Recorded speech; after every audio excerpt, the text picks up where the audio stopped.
திரு பாலச்சந்தர், இந்த இன்னைக்கு திரு எடப்பாடி பழனிசாமி பேசுறது, அதுக்கு முன்னாடி கூட்டணி ஆட்சி என்பதை பலரும் இன்னைக்கு வலியுறுத்தக்கூடியதை பார்க்குறோம். அதாவது கட்சிகளாக அது வந்து கூட்டணிக்கான ஒரு நிபந்தனையாக அது இருக்கிறதா, அல்லது இடங்களை அதிகமாக பெறுவதுங்கிறதாக இருக்கிறதா, அதை எப்படி பார்க்குறீங்க? இல்லை, ரெண்டும் தான். கூட்டணி ஆட்சி அமைக்கணுங்கிற விருப்பம் வந்து சிறிய கட்சிகள் எல்லாருக்குமே இருக்கு.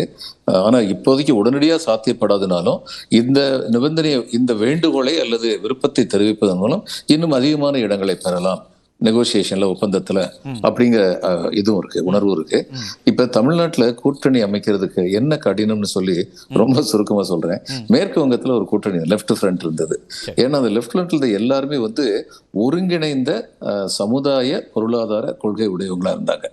இப்ப தமிழ்நாட்டுல வந்து அப்படி கிடையாது. இன்னைக்கு வந்து பிரச்சனை என்னன்னா, இப்ப காங்கிரஸே வந்து கூட்டணி ஆட்சியில சேருது திமுக கூட வச்சுக்குவோம். காவேரி பிரச்சனையில அவங்க என்ன ஸ்டாண்ட் எடுப்பாங்க? ஏன்னா ஒன்றிய அரசு வந்து அவங்க கையில் இருந்ததுன்னா, அல்லது அனைத்து இந்திய காங்கிரஸ் கட்சி கர்நாடகாலையும் காங்கிரஸ் கட்சி ஆட்சியில் இருக்கும்போது அவங்களுடைய நிலைப்பாடு என்னவா இருக்கும்? இப்படிப்பட்ட சிக்கல்கள்லாம் இருக்கு. இப்ப இதுல வந்து இன்னைக்கு இருக்கிற திமுக, காங்கிரஸ், இந்த கம்யூனிஸ்ட் கட்சிகள், திருமாவளவன், விடுதலை சிறுத்தைகள், இவங்கிட்ட பல இது லெஃப்ட் ஆஃப் சென்டர் இடதுசாரி மனப்பான்மை உடையவர்கள், தேசியத்தை பற்றிய அவர்களுடைய கருத்து ஒரே மாதிரியான கருத்து, இந்தியர்கள் அனைவருக்கும் சொந்தமானது, இப்படிலாம் இருக்கு.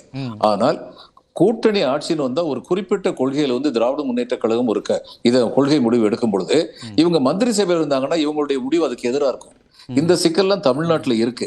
அதனால வந்து கூட்டணி ஆட்சிங்கிறது தமிழ்நாட்டுல வந்து சாத்தியம் கிடையாது. கொள்கை கூட்டணி தானே சார் சொல்றாங்க. அப்ப கொள்கையில என்ன பெரிய சிக்கல் வந்துடும்? இல்ல, கொள்கையில வந்து அவங்களுடைய கொள்கையில வந்து நான் தான் சொன்னேங்க, பெரும்பாலும் அவர்களுடைய கொள்கைகள் ஒத்து போகின்றன. ஆனால் சில விஷயங்களில் அவர்களுடைய, இப்ப கம்யூனிஸ்ட் கட்சி எடுத்துங்க, அவங்க உடனடியாக என்ன சொல்லுவாங்க, உழுகிறவனுக்கு நிலம், அத்தனை நிலத்தை நீங்க எடுத்து கொடுங்க, இவங்களுக்கு எல்லாம் காம்பன்சேஷன் கொடுங்க, அது அவங்களுடைய கொள்கை. அதை இவங்களால செயல்படுத்த முடியுமா?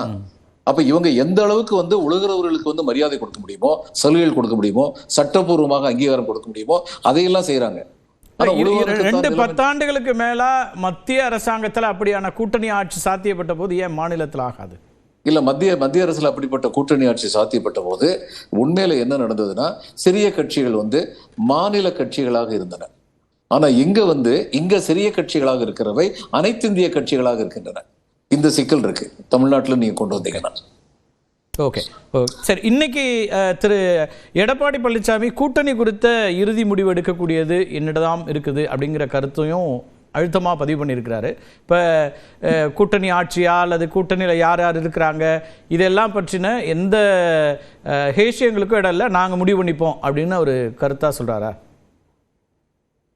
அவர் அப்படி சொல்ல வேண்டிய நிலைமைக்கு தள்ளப்பட்டிருக்கிறார். திரு அக்னீஸ்வரன் சொன்னது உண்மையா இருக்கணும்னு ஆசைப்படுறேன். ஜெயலலிதா மாதிரி ஸ்ட்ராங்கா ஆயிட்டாரு, ஸ்ட்ராங்கா பேசுறாருன்னா அது வந்து அண்ணா திராவிட முன்னேற்ற கழகத்திற்கு நல்லதுதான். ஏனென்றால் தொண்டர்கள் இப்படி இன்னும் சில வாரங்களுக்கு முன்னால் ஒரு செய்தி வந்தது, என்டிஏ ஆட்சியை அமைக்கும், முதலமைச்சர் அதிமுகவிலிருந்து ஒருவர் முதலமைச்சராக வருவார், அதை யார் முதலமைச்சர் என்பதை என்டிஏ தீர்மானிக்கும் என்றெல்லாம் பிஜேபி சேர்ந்தவர்கள் பேசினார்கள். இதுக்கெல்லாம் ஒரு முடிவு கட்டணும்னு சொல்லிட்டு இன்னைக்கு வந்து பழனிசாமி பேசியிருக்காருன்னு நினைக்கிறேன். இது வரவேற்க தகுந்ததுதான். ஆனால் இது எதை நோக்கி செல்கிறது? கூட்டணிக்குள் குழப்பத்தை விளைவிக்கிறதா இல்லையா? அமித்ஷா என்ன முடிவெடுக்க போகிறார்? எப்படியும் திமுகவை தெளிவுபடுத்திட்டார் சார். நாங்க அதிமுக பாஜக முதல்ல அதிமுக கூட்டணி உருவாகாதுன்னு நினைச்சாங்க, ஆனா இப்ப நாங்க உருவாகிட்டோம், அப்புறம் உறுதியாக இருக்கிறோம், இதுல எந்த குழப்பத்தையும் உண்டாக்க முடியாது, இது வெற்றி கூட்டணி அப்படின்னு சொல்லிட்டு அடுத்ததா கூட்டணிக்கு வரக்கூடிய கட்சிகளுக்கு ரத்தின கம்பளம் விரிப்போம் அப்படிங்கிற வரைக்கும் இன்னைக்கு வந்துட்டார். அடுத்த கட்டம் ஒரு கூட்டணி தலைமையா இதை நான் சொல்றேன் அப்படிங்கிற இடத்துல இருந்து சொல்றாரு. டாக்டர் ராதாகிருஷ்ணன் இதை சொல்ல வேண்டியது அவர் கிடையாது. நான் தான் முடிவெடுப்பேன் சொல்ல வேண்டியது அவர் இல்லை. அதை சொல்ல வேண்டியது என்டிஏ. இந்த என்டிஏவில் பெரும்பான்மை கட்சியாக அண்ணா திராவிட முன்னேற்ற கழகம் இருப்பதனால் தமிழகத்தை பொறுத்த மட்டில் தேர்தலை பற்றிய முடிவுகளை தமிழகத்தில் அண்ணா திராவிட முன்னேற்ற கழகம் எடுக்கும் அப்படின்னு சொல்லியிருந்தாங்கன்னா, இவர் சொல்ல அண்ணா திராவிட முன்னேற்றத்துடைய பொதுச் செயலாளர் நான் தான் முதலமைச்சர் வேட்பாளர் அவர் தானே சார். முதலமைச்சர் வேட்பாளர் அவர் தானே. இன்னைக்கு வரைக்கும் அவங்க மட்டும் தானே சொல்லிட்டு இருக்காங்க. இன்னைக்கு வரைக்கும் பிஜேபி சொல்லலையேங்க. பிஜேபி எங்க சொல்லல. இன்னைக்கு அவர் தெளிவுபடுத்துறாரு, திரு எடப்பாடி பழனிசாமி தான் முதலமைச்சர் வேட்பாளர்ன்றதை அமித்ஷா ஏற்கனவே சொல்லியிருக்கிறாரு, பலமுறை சொல்லியிருக்காங்க. அதுல என்ன உங்களுக்கு குழப்பம்னு கேட்கிறாரு அப்படின்னு இவர் சொல்றாருங்க. அமித்ஷா சொல்லட்டும். முதல் நாள் வந்து கூட்டணி வைக்கும் போது அமித்ஷா சொன்னாரு, இவர் தான் முதலமைச்சருங்கிற கருத்தை வந்து சொன்னார். ஆனா அடுத்த நாள் பேசுனது அப்படி இல்லையே. சார், அவர் பரப்புரையை தொடங்கும் போது அந்த பரப்புரைக்கு முழுமையான தங்களுடைய ஆதரவை தெரிவித்து பாஜகவுடைய தலைவர்கள் கோயம்புத்தூருக்கு போறாங்க. முக்கியமான தலைவர்களை அனுப்பி அவருடைய பரப்புரை, அவர் தான் முதலமைச்சர் வேட்பாளர், நான் வந்து இந்த பரப்புரையை மேற்கொள்றேன்றாரு. கூட போய் நின்று அந்த பரப்புரைக்கு வாழ்த்து சொல்றாங்கன்னா அதுல வேற என்ன மாறுபட்ட கருத்து வந்துருச்சுன்னு நினைக்கிறீங்க? கூட நின்னாங்க. அதுக்கு வந்து ஆமோதிச்சு பத்திரிகையில் அறிக்கை விட்டாங்களா அவருடைய இதை முழுக்க முழுக்க ஆதரிக்க. அவர் பேச்சுக்கு முன்னாடி அட்டன் பண்ணாங்க. பேச்சுக்குன்னு போனாங்க, கூட்டத்துக்கு போனாங்க. கூட்டம் முடிஞ்ச உடனே ஆமா அவர் சொன்னது சரி, நாங்க முழுக்க முழுக்க ஆமோதிக்கிறோம்னு சொல்லி சொன்னாங்களா? சொல்லணும். சொல்லியிருந்தா சரி, சிக்கல் இல்லை. இல்ல சார், அவர் வந்து முதலமைச்சர் வேட்பாளரான்ற கேள்வி யாரும் எழுப்பல. அது வரைக்கும் அப்ப அதுல வந்து என்ன குழப்பம் இருக்கு? அதை சொல்லணுங்கிறதுல அதுல ஏதாவது மாறுபட்ட கருத்து இருந்தால் தானே அவங்க சொல்லணும். இது வரைக்கும் மாறுபட்ட கருத்து தானே அவங்க சொல்லிட்டு இருந்திருக்கிறாங்க. சரி, ஃபைன், பேசுவோம். முதல் கட்ட கருத்தை எடுத்துக்கிறேன். ரவீந்திரன், எப்படி பார்க்குறீங்க இன்றைக்கு திரு எடப்பாடி பழனிசாமி அவர்கள் சொல்லியிருக்கிறது? அப்புறம் கட்சிகள், பாமக உள்ளிட்ட கட்சிகள் மீண்டும் மீண்டும் இந்த ஆட்சியில் பங்கு அப்படிங்கிறது அழுத்தமாக சொல்கிறாங்க. 2024 பிரைம் மினிஸ்டர் நாங்கள் தான் முடிவு பண்ணுவோன்னு சொல்லி அவர் களத்தை சந்தித்த போது 8 செக்மெண்ட்டில் அவர் லீட் பண்ணார்.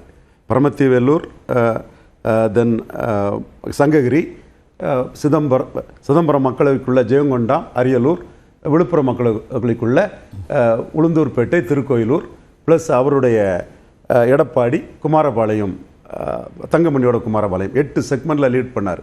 அதில் ஹையஸ்ட்டாக 42% எடுத்து லீட் பண்ண ஜெயங்கொண்டானில் அவங்க பேசும்போது அந்த லீடுக்கு காரணமான கட்சி தொண்டர்கள் நிறைய வரவும் இவர்கள் தொண்டர்கள் வரையும் பெரிய கைத்தட்டல் அவருக்கு கிடைச்சிது. பாமகவை பற்றி பேசும்போது அந்த கூட்டமே அதிர்ந்தது. ஸோ இவராக பாமக தேவைங்கிறத கமிட் பண்ணிட்டார். அது ரொம்ப கமிட் பண்ணாமல் போகிறது தான் சரியான ஒரு ஸ்ட்ராட்டஜியாக இருக்கும். கரெக்டாக ஸ்ரூடாக போகக்கூடியவர் தான் ஐயா எடப்பாடி பழனிசாமி. அதில் எந்த மாற்றமும் இல்லை. இதுவரை அவர் எங்கேயுமே வந்து கூட்டணி பேரத்தில் விழலை. அவர் தான் ரஃப் அண்ட் டஃபாக நின்று கூட்டணி பேரத்தில் ஜெயித்திருக்கிறாருங்கிறது 100க்கு 100 உண்மை. அந்த இடத்துல பாமக கிட்ட அவர் விழுந்துட்டாருன்னா 90 சட்டமன்ற தொகுதிக்குள்ள பாமக இல்லாமல் அவரால் திமுக அணிக்கு போட்டியை கொடுக்க முடியாது. இதுதான் யதார்த்த கள நிலவரம்.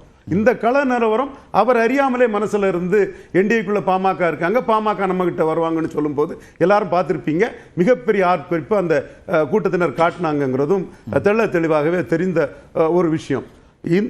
இந்த சூழ்நிலைக்கு பிறகு அன்புமணி ட்வீட் பண்றாரு, நாங்கள் 4 அமைச்சர் இருப்போம், நாங்கள் கூட்டணி அரசியல பங்கு பெறுவோம்னு வர்றாரு. அப்போ இந்த பார்கெனிங் பொலிட்டிக்ஸுக்குள்ள அவரும் தம்பி சொன்ன மாதிரி தம்பி நல்லெண்ணம், பாமக ஒன்னா இருக்குன்னு தம்பிக்க நல்லெண்ணம் எனக்கு இருக்கணுங்கிறதா என்னோட எண்ணமும். ஆனா எடப்பாடி 37ஆம் ஆண்டுல அது இன்னும் வலிவோட இணைந்து பயணிக்கிட்டோம். எடப்பாடி பழனிசாமி பாமகன்னு தான் சொன்னாரு. ஏன்னா அது பிளவுபட்டு இருக்கிறது அவருக்கே நஷ்டம். 100% பிராக்டிகல் பொலிட்டிக்ஸ்ல திமுக அணிய அவருக்கு மட்டும் நஷ்டம் இல்ல, தமிழ்நாட்டுக்கே நஷ்டம். அவருக்கு தான் நஷ்டம், தமிழ்நாட்டுக்கு ஒன்றும் பெரிய நஷ்டம் இல்லை. அது வேற விஷயம்.